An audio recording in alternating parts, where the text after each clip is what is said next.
Commissioner रह चुके हैं, पत्नी महिला प्रदेश अध्यक्ष रह चुके हैं, भाई आपके डीएम रह चुके हैं, फिर से आप जो है अभी मुखिया है वर्तमान में। क्या कुछ कहना चाहेंगे मतलब इन जर्नियों के बारे में, इन सफ़र के बारे में?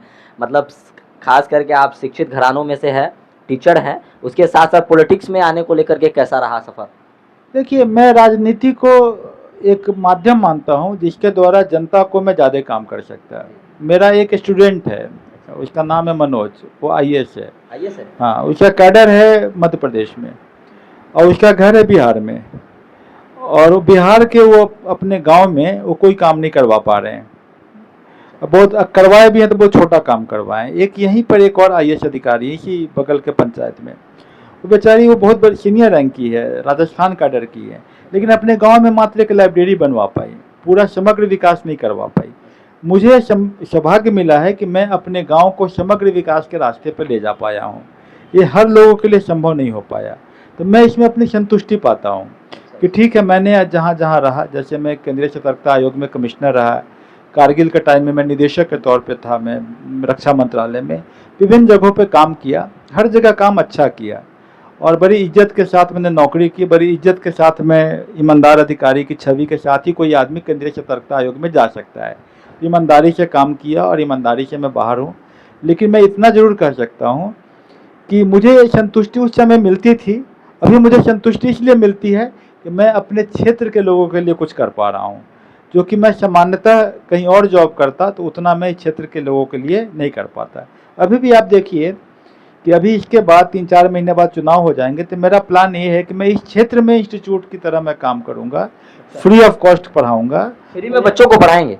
यहाँ के ज़्यादा से ज़्यादा बच्चों को मैं कोशिश करूँगा कि आईएएस, पीसीएस या अन्य सरकारी नौकरियों में उनको मैं किसी न किसी तरीके से तैयारी करा के। आप इसको समझना होगा, हमें लगता है कि हर अधिकारी चाहता है कि वो अपने जगह पर जाके काम करे, लेकिन उसके पारिवारिक पृष्ठभूमि, उसके बच्चों का एस्पिरेशन, उसकी वाइफ का एस्पिरेशन, उसके अन्य फैमिली मेम्बर का एस्पिरेशन कहीं ना कहीं इसको चाहता है कि भाई तुम एक ऐसी मुकाम पे मत जाओ जहाँ की ज़्यादा रिस्क इन्वॉल्व हो।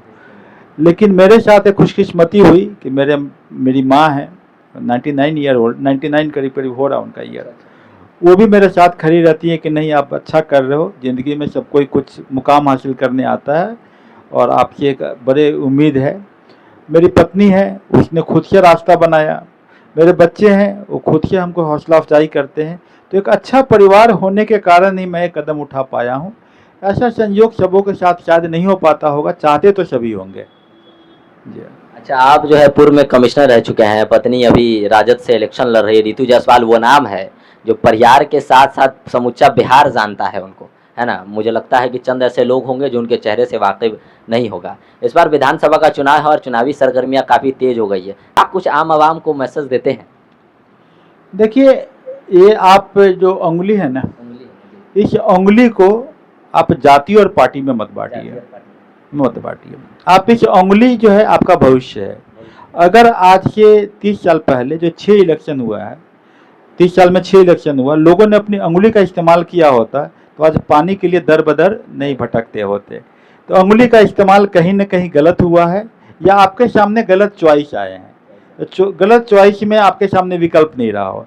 जब आपके सामने सही चॉइस आ जाए तब जाति और पार्टी से उठकर उस व्यक्ति को जिताइए जिसके कारण आपका उंगली जिससे आप भरोसा करते हो भरोसा आपका पूरा हो सके। सर, ऐसा लगता नहीं है कि ये जो चुनाव है, ये जो इलेक्शंस है, ये एक ऐसा मुख्य उद्देश्य है और एक ऐसा मुख्य ज़रिया है जिससे हम अपने गाँव को, समाज को, कस्बे को और अपने विधानसभा को बेहतर बना सकते हैं। लेकिन आपने कहा ये उँगली सही जगह पे लगनी चाहिए और इन्हीं उँगली को लोग गलत जगहों पे इस्तेमाल कर देते हैं और उसके बाद जो है 5 साल तक उनका दुरुपयोग होता है उनके वोटों का, कभी शिक्षा को लेकर के, कभी स्वास्थ्य को लेकर के। और अभी तो हद हो गई सर, पानी के लिए लोग सड़कों पे उतर रहे हैं। अभी प्रवाह में हमने देखा कि लोग जो है पोखर का पानी पीने पे मजबूर है। सर, लोगों ने कहा, हमको बड़ा इमोशनल हो गए हम, कहते हैं सर हम पोखर का पानी पीते हैं हमको कय हो जाता है। और यहाँ के जो वर्तमान में विधायक जी है, हैरत की बात है, शर्म की बात है, यहाँ की जो माँ बहनें हैं उन्होंने कहा हमारी बेटियाँ खुले में नहाने पर मजबूर है, पोखर में नहा रही, खुले में नहाने पे मजबूर है, पोखर का पानी पीने पे मजबूर है, लेकिन देखने तक नहीं आते। देखिए, मैं बाकी की शिकायत नहीं करूंगा, आपके सामने 2 उदाहरण हैं। एक सिवाहिनी पंचायत जहां आरओ का पानी बच्चे पी रहे हैं, शुद्ध जल पी रहे हैं, शुद्ध जल में नहा भी रहे हैं, सोलर जल मीनार है। आपको जगदर महुआवा के बीच में आएंगे, वहाँ आरओ वाटर प्लांट है। मढ़िया मठ जाएंगे, आरओ वाटर प्लांट है, ऋतु जायसवाल के द्वारा लगाया गया है। जबकि एक मुखिया के पास ज़्यादा संसाधन नहीं होता है, फिर भी उसने कोशिश किया है। अगर ईश्वर की मर्जी हो, इंशाअल्लाह अगर वो जीत जाए, वो आगे बढ़ जाए, एमएलए बन जाएगी, तो एक पंचायत में जो उसने करके दिखाया है वो 38 पंचायत में दिखाएगा, वो परिहार विधानसभा होगा। मैम का ऐलान है कि दुखी परियार और विकास की दरकार इंतजार है ऋतु जायसवाल। क्या लगता है इस बार अगर परियार विधानसभा से ऋतु जायसवाल को लोग मौका देती है, विधायक के रूप में चुनती है, तो यकीनन उनकी उम्मीद पर खरा उतरेगी?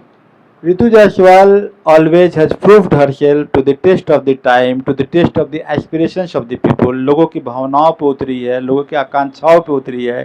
शिवाहिनी पंचायत उसका एक नमूना है, एक उदाहरण है, और वो बिल्कुल कर लेगी, क्योंकि मैंने उसके कार्यकलाप को देखा है। और आई डू सर्टिफाई, मैं सर्टिफिकेट देता हूँ कि ऋतु जायसवाल हर वो मंजिल हासिल करेगी जो परिहार विधानसभा की जनता ने सोचा न होगा, उससे कहीं ज़्यादा है। क्योंकि शिवाहिनी की जनता ने सोचा नहीं था, जहाँ की बिजली नहीं थी, बिजली लाया गया, ट्रांसफार्मर के लाइन लगा दिए गए। आज एग्रीकल्चरल ट्रांसफार्मर इतने वहाँ पर लगा दिए, वहाँ पुल बनवा दिए, पुलिया बना दिए, खेत में रोड बना दिया।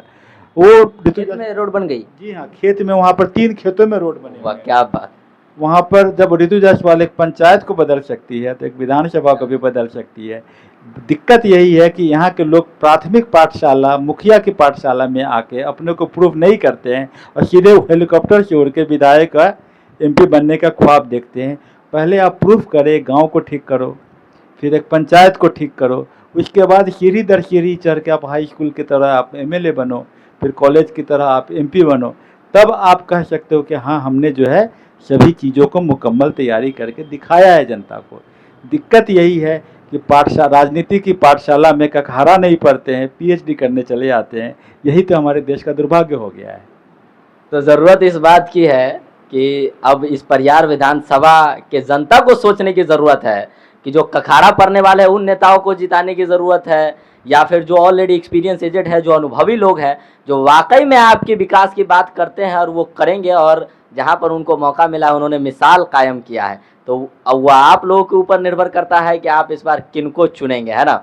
चलिए, हमारे साथ बात करने के लिए अरुण कुमार सर गंगा घाट, ये वो नाम है जो समझिए कि आप गूगल पे टाइप करेंगे पूरा सर का डॉक्यूमेंट्री आ जाएगा। और ये जो चेहरा है, समझिए जो लोग पहली बार देख रहे होंगे उनको नहीं मालूम होगा, लेकिन ये वो चेहरा है जो समझिए कि बिहार सहित पूरे देश के अंदर चर्चा का विषय बने हुए हैं, है ना। और सर ने हजारों लाखों बच्चों का भविष्य जो है सराहा है, उनको बेहतर बनाने का प्रयास किए हैं। और अभी सर अपना पैतृक गांव जो परियार है विधानसभा और वहाँ के शिवाहिनी जो पंचायत है, वहाँ पर भी इंस्टीट्यूट खोलने की तैयारी है और गरीब बच्चों को फ्री में पढ़ाने की तैयारियां है। तो देखना यह है कि इस बार परियार विधानसभा की जनता जात पात से उठ करके कुछ बेहतर विकल्प चुनती है, क्योंकि अगर आप अपने विधानसभा में बेहतर चाहते हैं तो बेहतर लोगों का चुनाव करना बहुत ज़्यादा जरूरी है। वीडियो देखने के लिए, इतना ज़्यादा समय देने के लिए हम आपके आभार प्रभार है। Thank you so much.